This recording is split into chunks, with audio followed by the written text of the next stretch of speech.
Hey, welcome back. This time we are talking about one of the most powerful concepts in economics, and it is called incentives. Because incentives, more than anything else, matter to how we make choices. A definition for an incentive is it is a reason to do something. An incentive is a reason to do something. In fact, I think if you ask the famous hedge fund manager, Jack Bogle, he said, if you show me the incentive, I will tell you what the outcome is going to be. And that's how he made $100 million, because he said to himself, look, if I see these certain set of incentives, I already know what the outcome is going to be and I can invest accordingly. And he was right, a lot. So incentives really matter. Now we got to remember that our first rule in economics is that people seek happiness. Everyone wants happiness, they want to pursue happiness, and that's their goal in life. But in order to get to that happiness, the problem they face is something called scarcity. They can't get everything they want. We don't have enough time, energy, talent, money, resources, all the things we need to get everything we want. We have to make our choices within a limited boundary. Okay? We don't have as much time or resources or things, so we've got to make choices between which ones are going to make us happiest and which ones we're just going to let go. So people try to maximize happiness within a given set of choices.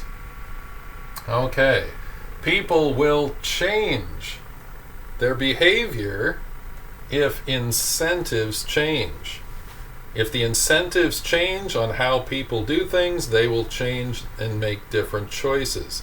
So you got to be very careful with whatever you do, whether it's something like parenting on a very small scale or whether it's something big like international political relations. If you change the incentives, you're going to get a different outcome. Make sure it's the outcome you want. All right. There are two types of incentives. One is positive and the other is negative. There are positive incentives, like that's giving something to someone that they want to change their behavior, or you could give them a negative incentive, some sort of punishment or pain or problem, and that will also change their behavior. If you've had experience around here, like my kids, I would take them to the store, and the stores would always give out free cookies. And the reason they did this is because it kept the kids quiet, it made all the other customers happy, and so there were no screaming children. So I would always tell them, hey, if you're good at the end, we'll get a cookie, and that's a positive incentive. But if not, we'll have to leave the store early if you're going to scream and cry and throw a fit. In that case, that's a negative incentive. No cookies, and maybe a timeout. So those are the kind of things I'm talking about here, positive and negative incentives. And the thing that's really cool about incentives is that it is scalable. It doesn't matter how small the situation is, and it doesn't matter how big the situation is, incentives always apply. So, yes, you've got scalable things that have happened in the past. If we take a look at Jimmy Carter in 1976, he got elected as president, and in 1979, a bunch of people took over the country of Iran, and they stormed into our embassy. They took a bunch of the people there hostage, and they put the ambassador out in front of the world, and they put a gun to his head, and they blindfolded him and said, we're going to execute him right here, right now. And they pulled the trigger, and it was empty, and the ambassador fainted because he was so terrified, and everyone in America was like, this is terrible. And this went on for 400 plus days. Now, Jimmy Carter said, because his goal was to not kill anyone, he said, if you kill any of those hostages, I'm going to lay waste to your country. But if you don't, we'll negotiate and see how this works out. Because his goal, his happiness, was that no one should be killed. Okay? So then along came Ronald Reagan, who was elected, and he said, if I'm elected, I will turn that country into a smoking ruin if those hostages are not released. And apparently they believed him, because on the night of his inauguration, all those hostages were released. So you got to ask yourself, as a voter, as a person interested in history, who did a better job and what outcomes did you want? Carter's praised it as a victory because he said, and his happiness was no one should die. he provided those types of incentives. So no one died, and he said it was a victory for him. Ronald Reagan said, we're not going to have our country embarrassed like that. We're going to get those hostages back. And so he had to change the incentives, and he made it a pretty negative incentive. I'm going to destroy your country, in order to change the behavior, because the incentives changed, the behavior changed. So whether you're dealing with issues like at the parenting level, or whether you're dealing with international politics, incentives matter. It's the same thing. So you got to be very careful about incentives. I could go on and on about stories about this. Another example is that we charge high taxes on things like beer, cigarettes, marijuana. We call these things sin taxes. We think these are bad behaviors to engage in, bad products to indulge in, and so we put these high taxes on them, and then we say that this causes an incentive for people to change their behavior and maybe not smoke and drink as much.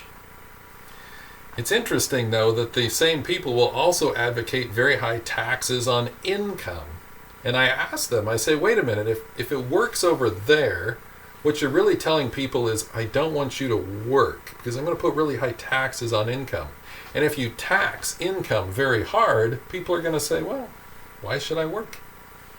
I'm not going to work as much. I'm not going to work as many hours. I'm not going to be as productive. Because if you tax it really hard, you're giving an incentive. It's a negative incentive, and people will change their behavior accordingly. They'll retire early.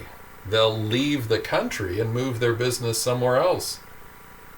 So these are the types of problems that you need to understand is what's going on. There are drivers of people's choices, and those things are called incentives.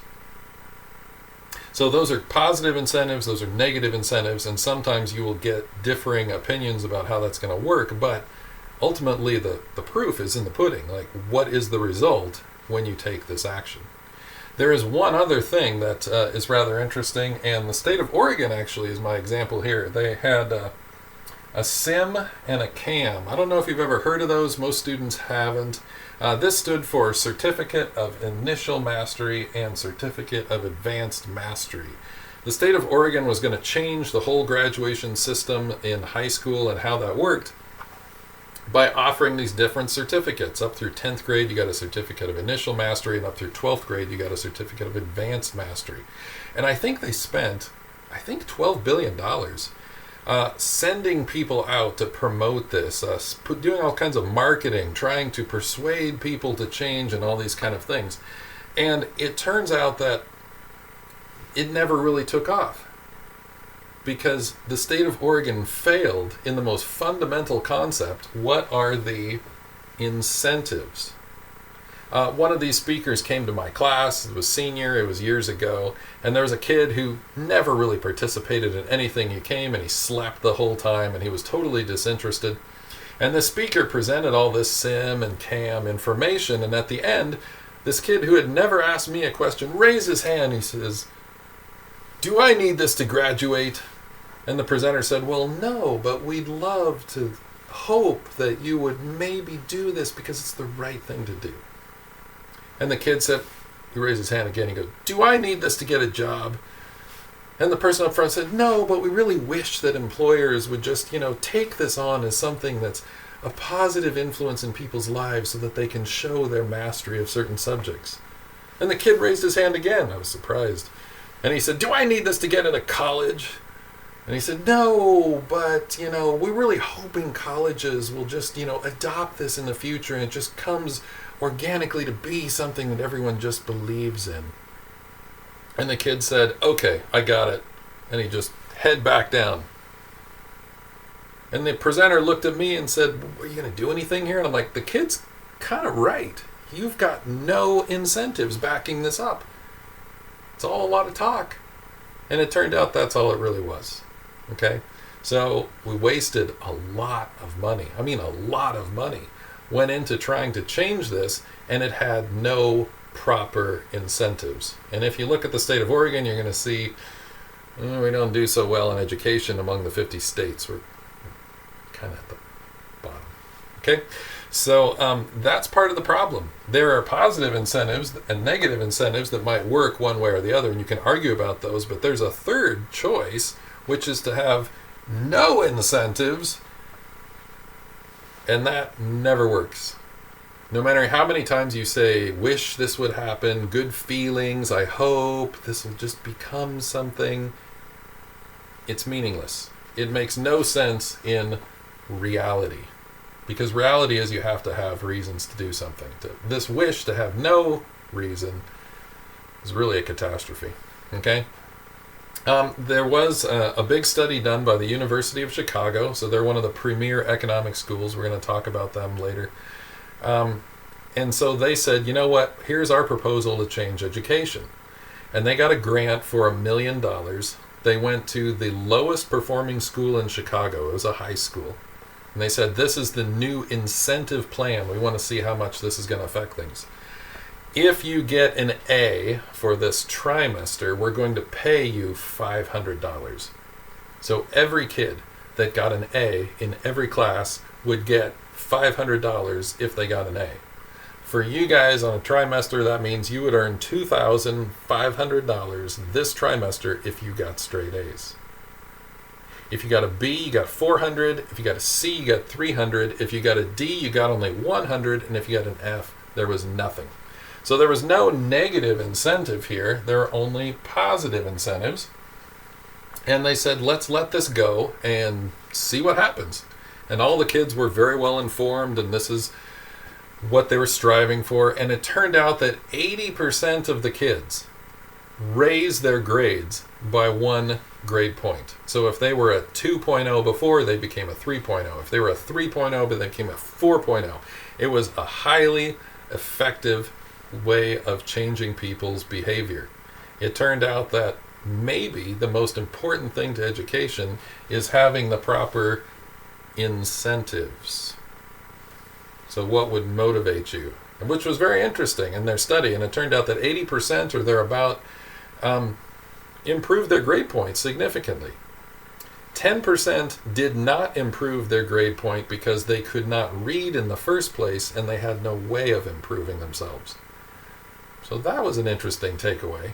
And 10% said, I cannot raise my grade point average because I would then be seen as a smart kid.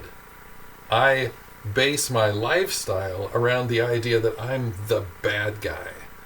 I got my drug deals to do, I got, my image to keep up. And so for them, it actually wasn't an incentive. They said, I could raise my grade, but I don't want to raise my grade. I want to fail because that's part of my image. That's part of my happiness that I am seeking. So it's very interesting when you look at people's outcomes in life and you say, well, it must be because of this or it must be because of that. Economists will always want to say, now, hold on there. There's probably a lot of things that went into that, and that even if you pay kids a tremendous sum of money, a lot of them will improve their grades, but you're still going to find, for various reasons, others don't. And so you will not always get the outcomes you think you're going to get. Everything is complicated, everything is nuanced, and the law of unintended consequences always rears its head. So, incentives matter, they're extremely important, and whatever incentive you put off, you will get a change of behavior. No matter what level you're at, the biggest or the smallest, be very careful what it is you're actually seeking and apply the correct incentive to get that result. Okay, see you next time.